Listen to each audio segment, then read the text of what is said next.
Баршаңызға қайырлы күн. Бүгін біз ерекше дәмді және де өзі ерекше әдемі чак-чак дайындаймыз. Ең алдымен суымызға еріп тұрған майымызды, разрыхлителімізді, қаймағымызды және де жұмыртқаның сарысын салып, ұнымызды салып, жұмсақ етіп қамыр илеп аламыз.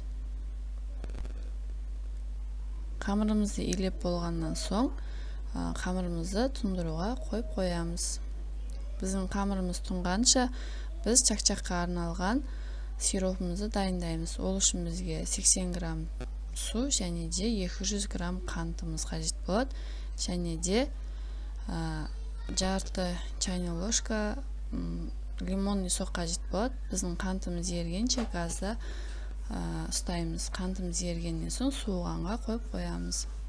Міне біздің қамырымыз тұнды. Енді біздің қамырымызды жұқа етіп, ұнды себелеп, жайып шығамыз.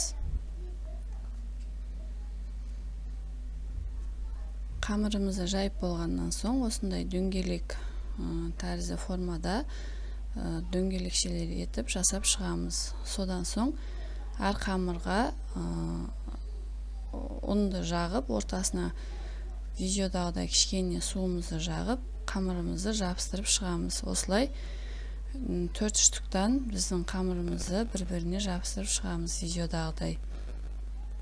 Бұл өзі чак-чак дөңгелек тәріздес болады. Барлық қамырларды бір-біріне жабыстырып дайындап болғаннан соң, қызып тұрған майымызда дөңгелекше етіп қуырып аламыз.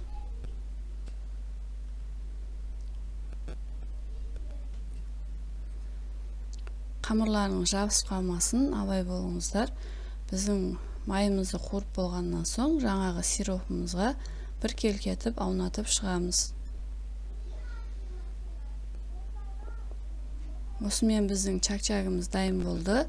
Жасап көрсеңіздер болады. Дәмі өте нәзік және де балалар өте сүйіп жейді. Баршаңызға ас болсын.